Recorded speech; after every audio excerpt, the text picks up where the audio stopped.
गुरुदेव, आपके चरणों में कोटि कोटि प्रणाम। गुरुदेव भगवान, हमने संसार में जिनको अपना आश्रय मानकर जीवन साथी के रूप में वर्ण किया और जीवन समर्पित कर दिया, उन्होंने ही जब हमें ठुकरा दिया और जीवन की मझधार में बिल्कुल अकेला छोड़ दिया, इतना सब होने पर भी उनके प्रति अति मोह आसक्ति खत्म होकर सिर्फ और सिर्फ श्री जी के चरणों में कैसे लगे? एक बार मार्कंडेय जी के आश्रम के पास सुरथ नाम का एक वैश्य और एक राजा दोनों आपस में मिले।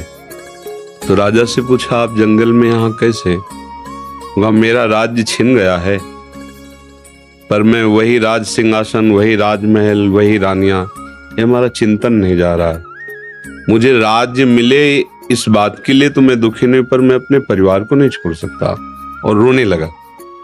फिर पूछा, आप क्यों इधर जंगल में? तो उनका, मेरे बेटे ने मुझे पीट के निकाल दिया, सारी संपत्ति छीन ली, पर मेरा मन उसी के लिए तड़प रहा है। वो भले मुझे पीटे, पर मैं अपने बेटे, बहू, परिवार को नहीं छोड़ सकता। बोले, तो बड़ी विचित्र हम दोनों की दशा है कि वो हमें छोड़ रहे हैं, वो हमें ठुकरा रहे हैं और हम उनके लिए रो रहे हैं, ये क्या है? तो राजा ने कहा, पास में मार्कंडेय जी का आश्रम है, हम लोग उन महापुरुष के पास चलते हैं और अपना निवेदन करते हैं। तो जाके प्रणाम किया और अपनी बात दोनों ने रखी। तो मार्कंडेय जी ने कहा, ये भगवती माया का प्रभाव है। अगर भगवान की ऐसी प्रचंड माया ना हो तो सब परमानंद में मगन हो जाएं। ये माया ही, वो हमें धोखा दे, वो हमें ठुकराए, पर हमारा मोह, हमारी ममता उससे बिलग नहीं होती है।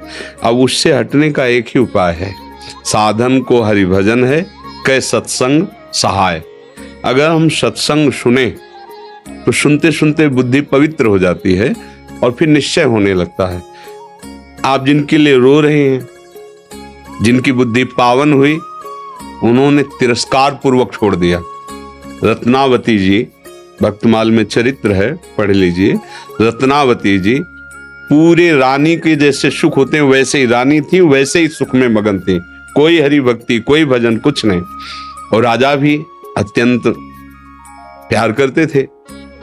पर दासी वो वृंदावन आती थी और संतों का संग करती थी, सत्संग, तो उसके हृदय में गोविंद के चरणों में प्रीति उत्पन्न हो गई। वो रानी के कभी पैर दबा रही होती तो एकदम बोल पड़ती, हा कुंज बिहारी, हा गोविंद। तो रानी सावधान होकर देखती, तू रहती तो मेरे संग है, मेरी निजी दासी, अंग सेवी, ये कौन है कुंज बिहारी, कौन है गोविंद? किससे तू प्यार करती है? आज तक मुझे नहीं बताया। हमारे यहाँ की दासियां तो आजीवन समर्पित अंग सेवी होती हैं, ये क्या? तो मुस्कुरा दे, बोली, महारानी आप अन्यथा मत समझना, ये कोई व्यक्ति नहीं हम जिससे प्यार करते हैं। नहीं नहीं, तू पूरी बात बता दो, मत सुनो, मत सुनो, नहीं किसी काम के नहीं रह जाओगे। और रो पड़े। भगवान का जो प्यार होता है ना हृदय में, वो अलग कोटि का होता है। वो बस मत पूछो, आप मत पूछो। अब तो और आकर्षित हुई, नहीं नहीं आप बताओ ना। तो जब बैठ करके भगवत चर्चा, उनकी रूप माधुरी, गुण माधुरी, अब वो तो इतना उसके हृदय में अच्छा लगा कि पैर दबाने से हटा के सिराने बैठा लिया। देखो तुम अब वहां नहीं, अब यहाँ बैठ के केवल हमें प्रभु की बात सुनाओ। इतना रंग चढ़ा, ये हृदय विकल हो, उनका कैसे दर्शन हो सकते हैं?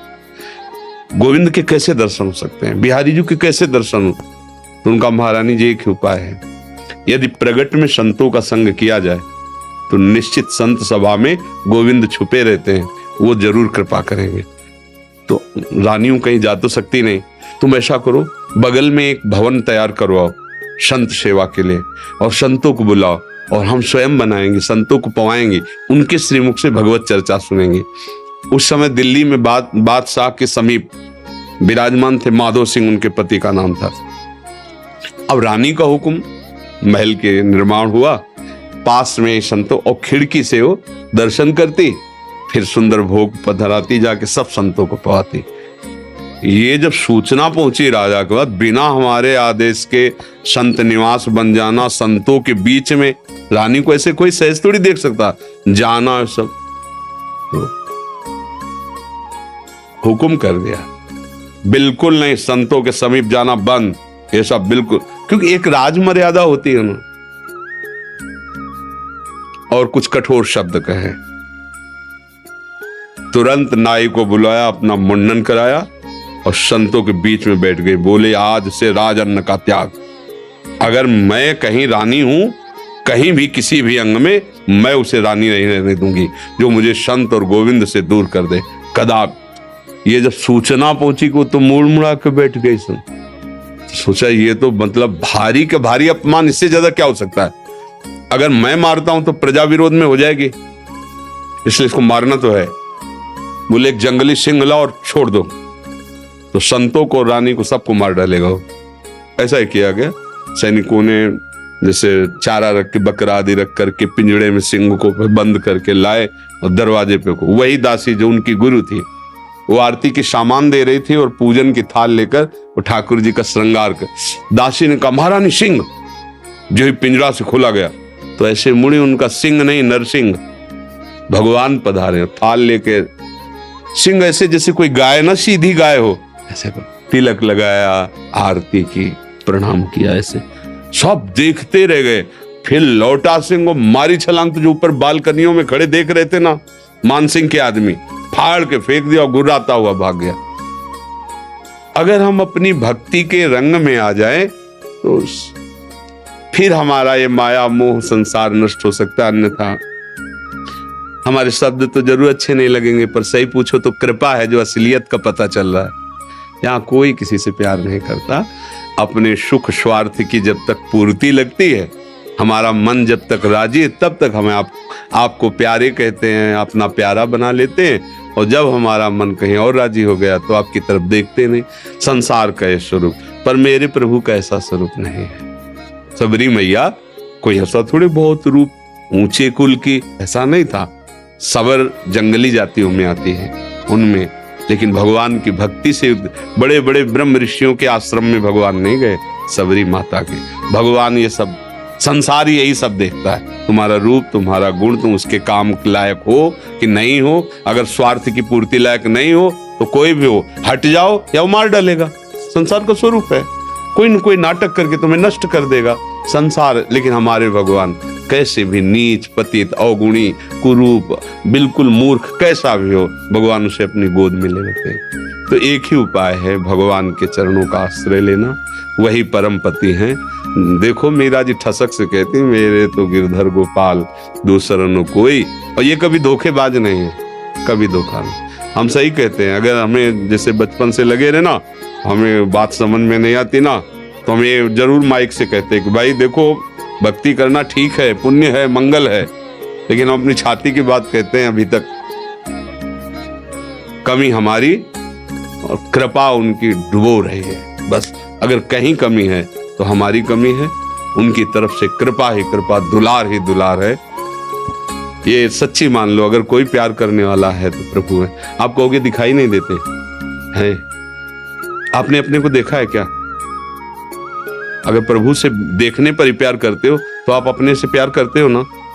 देखो ना, आप अपने से प्यार, आपने अपने को देखा है क्या? आप तो शरीर को देख रहे हैं, बिना देखे भी आप अपने को बहुत प्यार करते हैं। आप अपने आप को बहुत प्यार करते हैं। अगर ये पता चल जाए कि हाँ कैंसर हो रहा है और आपको क्षति पहुंच जाएगी तो आप यहां से कटवा देंगे। अपने आप से ज्यादा प्यार आप किसी को नहीं करते, टांग कटवा देंगे आप।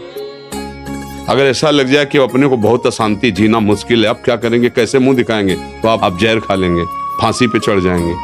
मतलब समझिए, पर आपने अपने को देखा नहीं, जाना नहीं, फिर भी आप बहुत प्यार करते हैं। जो कुछ भी प्यार करते हैं अपने लिए करते हैं, अपने आप से बढ़कर आप किसी से प्यार नहीं करते। कल आपने अपने आप को नहीं जाना तो फिर तुम उन्हीं के अंश हो। जब तुम अपने को नहीं जान पाए तो जैसे अनजाने में आप अपने से प्यार करते हो, ऐसे ही शुरू कर दो प्यार प्रभु से, और उनके तुम हो, वो सामने आ जाएंगे पक्का। ऐसा नहीं है तो अब विमान से उतरते हैं, दोस्त की तरह मिलते हैं भगवान। पर बस यही है कि जैसे आप कहो कि हम राष्ट्रपति से हाथ मिला के आ रहे, प्रधानमंत्री से हाथ मिला, तो गांव का आदमी से प्रधानमंत्री से तुम कैसे मिल सकते? क्यों नहीं मिल सकते? भारत के नागरिक है, हम अधिकार पुष्ट करें अपना और जरूरत दिखाएं तो हमें मिला दिया जाएगा। ऐसे हम अधिकार पुष्ट करें और चाहत हमारी प्रबल हो तो हमें भगवान मिल जाएंगे। वहां तो किसी की सिफारिश की जरूरत नहीं, खुद हमारे हृदय की बात सुन रहे। एकमात्र भगवान के चरणों से ही हमें शांति मिलेगी, वही हमारे हैं। दूसरा तो सब छल हो रहा है, माया का पर्दा पहन करके हमारे साथ छल किया जा रहा है, हमारे समय को नष्ट किया जा रहा है। सत्य बात है, न हम स्त्री है न पुरुष है, हम भगवान के अंश हैं और उनका भजन करके उन्हीं को प्राप्त हो जाए, यही हमारे जीवन का लक्ष्य है। हम तो बड़ी कृपा मानते हैं जब प्रतिकूलता मिलती, कोई अपना नहीं होता ना, तब कृपा समझ में आती कि बहुत कृपा है, नहीं तो इस मोह जाल में फंसकर पूरी जिंदगी बर्बाद हो जाती। अब सावधान हो जाओ, अब निकल जाओ। पर इधर का रास्ता चलना थोड़ा कठिन है, इसलिए कुछ भी हो जाए फिर इधर नया चुन लेते हैं, नया मित्र चुन लेते हैं, नया घर चुन लेते हैं, नया वर चुन लेते हैं। बस इधर ही वो खोज शुरू की है ना अनंत जन्मों से, वो ये नहीं समझ पा रहा कि अंदर बैठा है, कह रहा लौट आओ, हमसे मिल लो।